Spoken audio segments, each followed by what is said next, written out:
Welcome back to KTN Prime. Without further ado, that feature is now coming your way. Now, 4 years into Kenya Kwanza's reign, the grand promises that electrified campaign rallies still linger louder than their delivery. From pledges of free internet to cheaper gas, from tablets for chiefs to chapati machines for school-going children, the pledges were bold, the unveilings theatrical. Yet across villages, towns and counties, the reality is stark stalled projects, crumbling offices and citizens still waiting for the transformation they were promised. KTN's investigative reporter Vera Mora takes a closer look at the gap between promise and reality, revisiting some of this administration's most celebrated pledges and examining what became of them in part 2 of this special coverage, Ruto's Gallery of Lies. Listen in.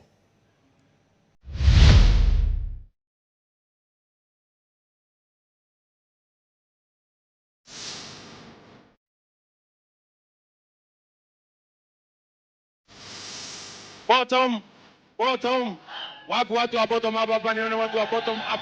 In the next 6 months, and within 6 months, In the next 6 months. for the next 6 months, kuanzia mwezi wa 6, tutaweka pesa ya serikali kupunguza gharama ya mtungi ya gas. Serikali hii haiwajibiki kabisa na haijali na haina ile hisia ama hata aibu ya kudanganya. Wanadanganyana mchana watu wakiona. The Kenya Kwanza administration rode to power on the promise of a transformative bottom-up agenda. Mama mboga, watu wa boda, small-scale farmers and the hustlers. Pale kwa boda, pale kwa makanga, na mtu ya kiosk, na watu wa boda, wapate pesa ya kuinua biashara yao. Ndio tuanze hapa chini twende up. Bottom. But nearly 4 years since the Kenya Kwanza government assumed power, Kenyans are still waiting for the government to honor its promises. I hope you remember this. Simu utakuwa unapiga free of charge. Simu haitakuwa inakatika kwa sababu sasa tutakuwa tumedeploy internet. So the question remains, have the biggest allies to this government fulfilled their dream of free internet and free calls? Hiyo inakatika, hiyo ni story.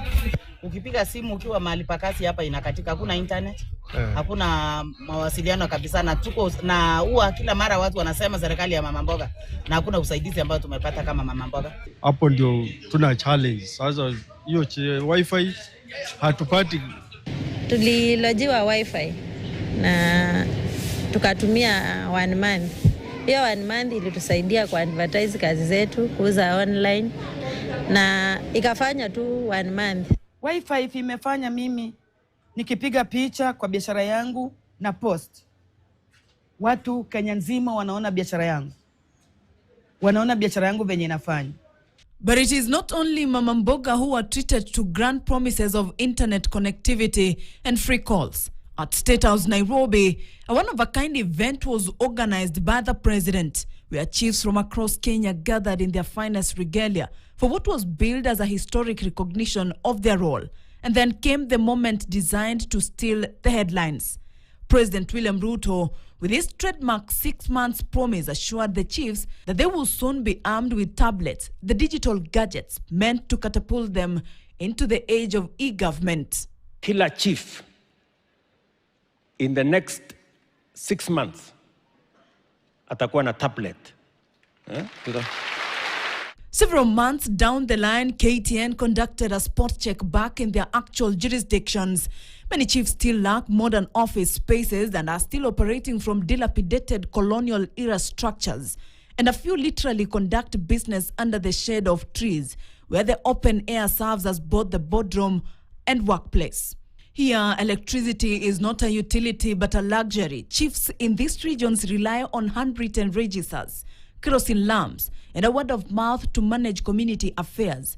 So when the president talks about digitizing administration, the irony bites hard because it is a vision of the future being sold to communities that are still waiting for the basics. Vitu sote tunaomba serikali iharakishe kabisa, sababu chief wetu anatembea na miguu, ana pikipiki, ana hizo tablets hatuna. Kulingana na vile hali iko sahi, ni very pathetic sana. inaonekana hata kwa mapicha sio mzuri. Mr. President, I hope you remember the gas promise. Leo mnanunua mtungi ya gas shilingi 2,000, shilingi 2,800. Tumesema sasa tutaweka pesa ya serikali kupunguza gharama ya mtungi ya gas.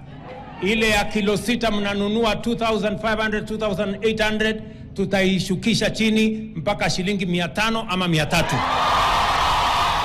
Jambo ambalo halijafanyika na halijaweza kutimia.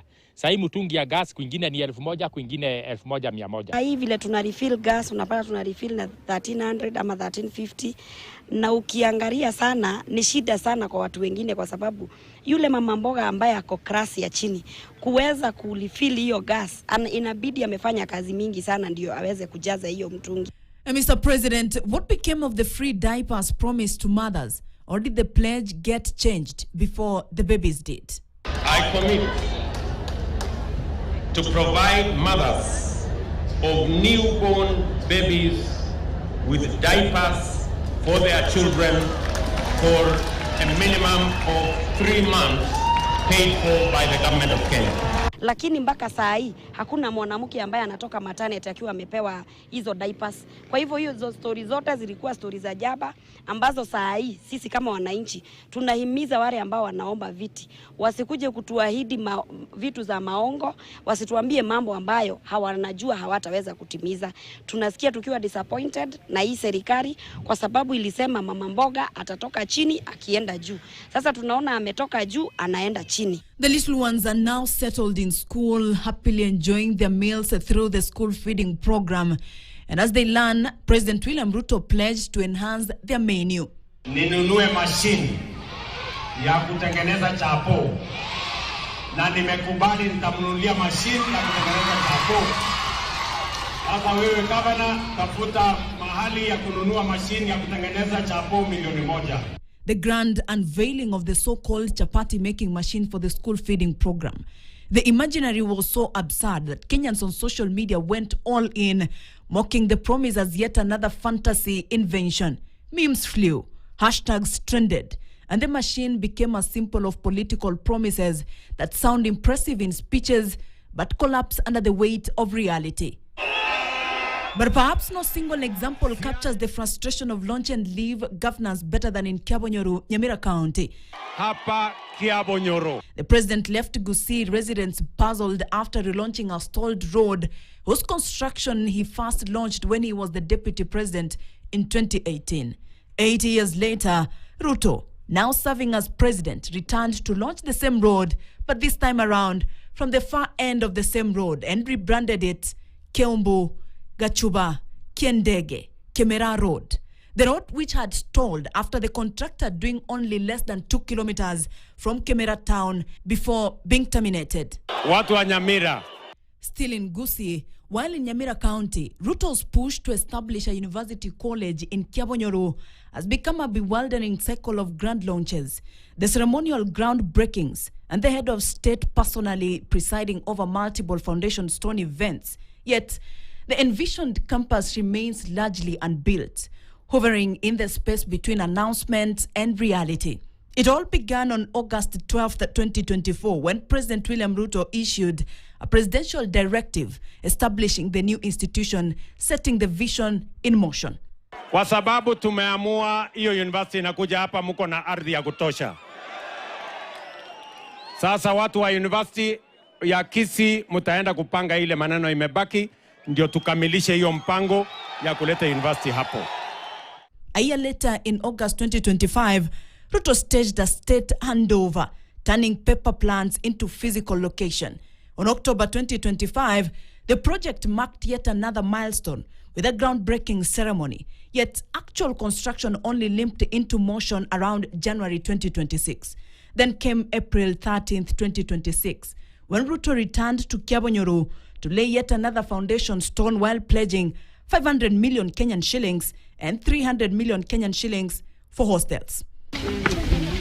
It is not just Kiabonyoru in Nyamira County. The Kenya Kwanza administration has been unable to complete the Ronald Ngala Utalii College in Vipingo in Kilifi County. even after promising to have the first cohort admitted by April 2025.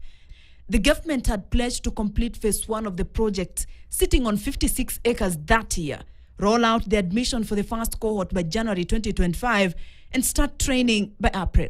Construction of the project is expected to gobble up to 10 billion Kenyan shillings and 11 billion Kenyan shillings on completion, initially estimated at 4.9 billion Kenyan shillings.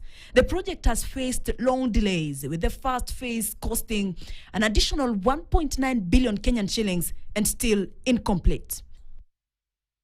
During the 2022 campaign trail, Ruto made water security a cornerstone of his platform. He spoke of a future where drought will no longer dictate the fate of farmers or families. Ruto promised 100 mega dams and 1,000 smaller dams to end drought, provide irrigation, transform agriculture. Thwake Dam is one of the mega lies by this administration. President William Ruto first spoke about Thwake Dam. He painted it as a game changer, a project that will deliver water, power, and irrigation to millions, with its completion promised in just a few short years. During his subsequent visits, he assured locals that the dam will be ready soon, even tying its benefits to Konza metropolis and regional farming. We are going to complete Thwake by February next year. I have given very firm instructions. We cannot build Thwake forever. It must come to an end. Mimi sasa nataka niwatangazia kwamba tumepata pesa bilioni 9 ya kukamilisha hiyo dam ya Thwake. By April, May next year, that dam will be complete na itasaidia watu wa Kitui, watu wa Makueni na watu wa Machakos. Fast forward to today, and the reality is far less inspiring. The dam has stalled, deadlines have been missed one after another, and communities in Kitui, Machakos, and Makueni are still waiting, still hoping for the water and jobs they were told were just around the corner. What was once sold as a flagship of progress now stands as a monument of broken timelines and political overpromising. Everybody knows Makueni County is within the arid and semi-arid areas, and therefore we need this water to do our irrigations. What I've been seeing is the opulence by the members, by our leaders. They are flying everywhere with the choppers. They are walking around with the fuel gas in vehicles, spending a lot of money. There is a lot of wastage in the spending at the expense of the development that we demand from the national government. Tulikuwa na matumaini makubwa sana na hii damu yetu. Tulikuwa kwanza matarajio ya tupate chakula, tujitosheleze kichakula. In Nakuru County, the construction of Itare Dam remains a promise. Little has been done to ensure the resumption of construction works. In May 2024, the government spokesperson revealed that reviving the dam project in Kurusoi North will cost the taxpayer an extra 5 billion Kenyan shillings. Initially, the dam whose construction was launched in 2016 was to cost 35 billion Kenyan shillings. However, the price tag has since ballooned, pushing the total estimated cost to 40 billion Kenyan shillings. In the Rift Valley, despite being President William Ruto's political bedrock, the region has a significant backlog of stalled projects, which the president himself initiated. The Ruto administration is yet to kick off construction of the 63 billion Kenyan shillings Arol and Kimwarel dams, key water projects that were expected to turn Kerio Valley into an agricultural hub and create thousands of jobs. On March 14, 2023, Ruto met his Italian counterpart Sergio Mattarella in Nairobi and discussed the resumption of the stalled projects. We have agreed that the financing that was already made available is going to be restructured and the projects are going to start. We intend to clear the court issues in the next 1 month and be able to start the process of negotiating the restructuring of financing, and hopefully we should be able to go on with the construction of these dams in a matter of months.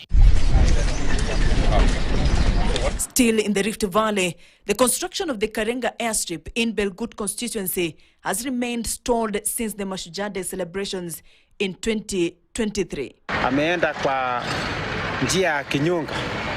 Yaani juzi contractors walikuja field. Tulikuwa tunafikiri kazi yameanza. lakini aliendelea kwa muda mfupi, hawa contractors walitoka.